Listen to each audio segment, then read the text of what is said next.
जय हिंद प्यारे साथियों, स्वागत है आप सभी का उत्कर्ष एकेडमी खिलचीपुर के ऑनलाइन प्लेटफॉर्म में। प्यारे साथियों, इस वीडियो में हम लोग एमपी पुलिस कांस्टेबल एग्जाम 2023 के लिए सामान्य ज्ञान के वेरी मोस्ट और इम्पोर्टेंट क्वेश्चन डिस्कस करने वाले हैं।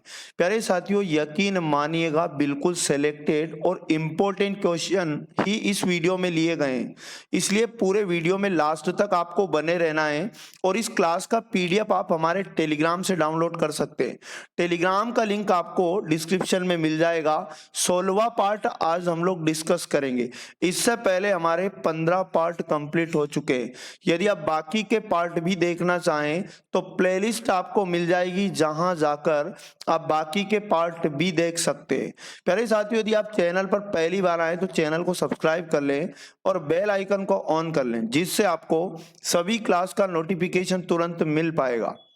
आज का पहला क्वेश्चन आपके सामने है, आधुनिक भारत के किस प्रदेश में रेलवे ने अपनी प्रथम रेल चलाई थी? तो प्यारे साथियों, भारत में पहली बार रेल जो चली थी महाराष्ट्र राज्य में चली थी। Option number C correct answer हो जाएगा।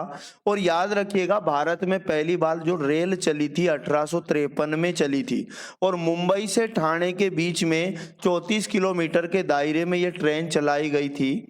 आगे यदि बात करें क्वेश्चन नंबर 2 की, किस क्षेत्र में उत्कृष्ट योगदान के लिए प्रत्येक वर्ष सरस्वती सम्मान दिया जाता है?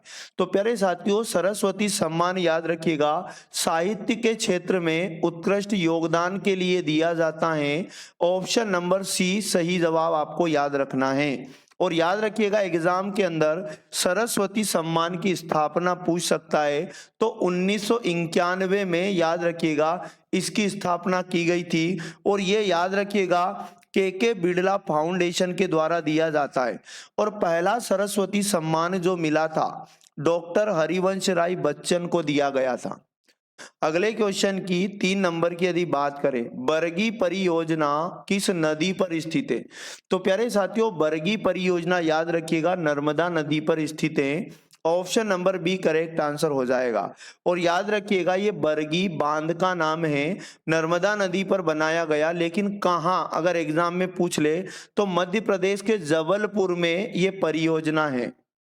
आगे यदि बात करें, बाउल गायक भारत के किस प्रदेश से संबंधित है? तो बाउल गायक आप याद रखिएगा भारत के पश्चिम बंगाल राज्य से संबंधित है। Option number C correct answer हो जाएगा।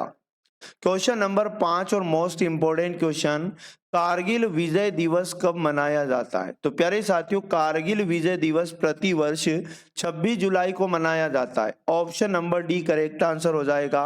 भारत पाकिस्तान युद्ध की समाप्ति हुई थी 26 जुलाई 1999 को। और याद रखिएगा, इसमें जो सैनिक शहीद हुए थे उनके बलिदान को याद करने के लिए कारगिल विजय दिवस मनाया जाता है। अगले क्वेश्चन की बात करें 6 नंबर, प्रसिद्ध तटीय मंदिर कहाँ स्थित है?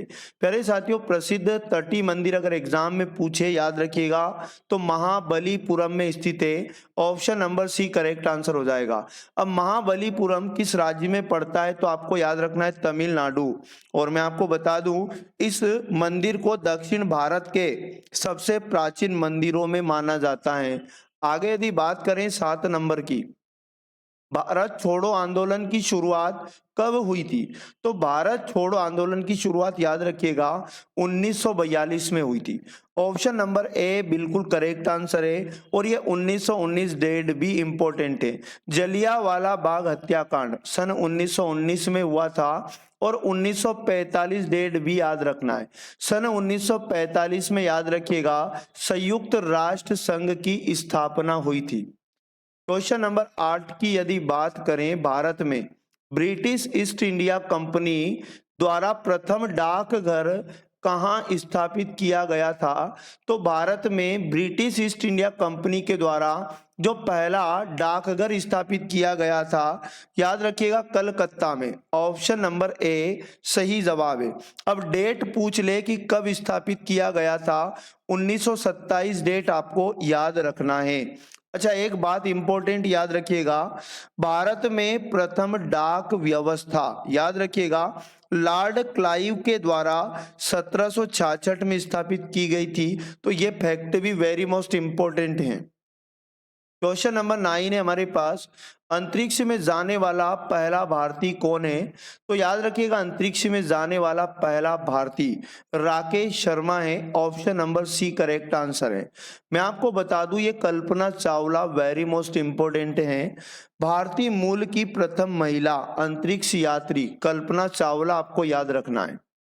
क्वेश्चन नंबर 10 की बात की जाए, चतुर्भुज मंदिर मुख्य देवता है, मतलब जो चतुर्भुज मंदिर है उसके मुख्य देवता का नाम बताना है।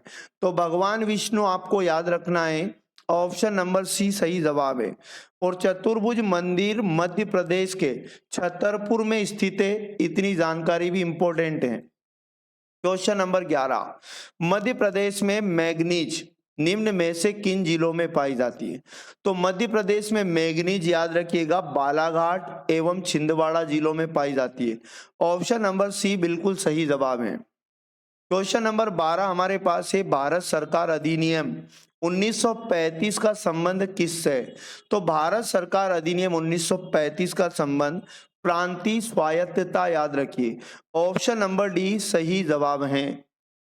क्वेश्चन नंबर 13 हमारे पास है, भारत का विदेश सचिव कौन है? आईएमपी लगाइएगा।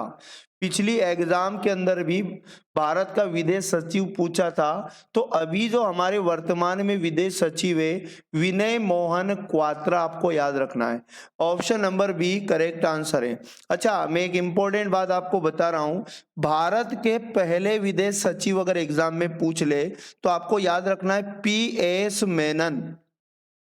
क्वेश्चन नंबर 14 की अगर बात करें, किसे शेरे पंजाब के नाम से जाना जाता है? तो प्यारे साथियों, शेर ए पंजाब के नाम से लाला लाजपत राय को जाना जाता है। ऑप्शन नंबर डी बिल्कुल सही जवाब, याद रखना है। क्वेश्चन नंबर 15 की यदि बात करें, विश्व का सबसे बड़ा तैरता हुआ सौर ऊर्जा संयंत्र किस राज्य में बनाया जाने वाला है? Important IMP most important question है।